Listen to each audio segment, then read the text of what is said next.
In this video, I'm going to show you how to use find and replace in Google Docs.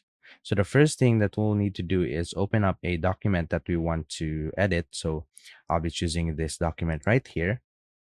And in order for us to use find and replace, go over to edit right here and click on it, and you will find the find and replace right here, or you can just press Control H. So click on find and replace, and here you will be typing in the word that you want to find. So for example, I want to find day and night.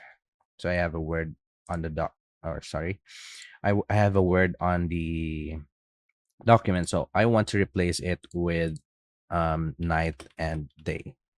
So just click on replace all, and you will find that the night and day has been replaced, or the day and night has been replaced to night and days.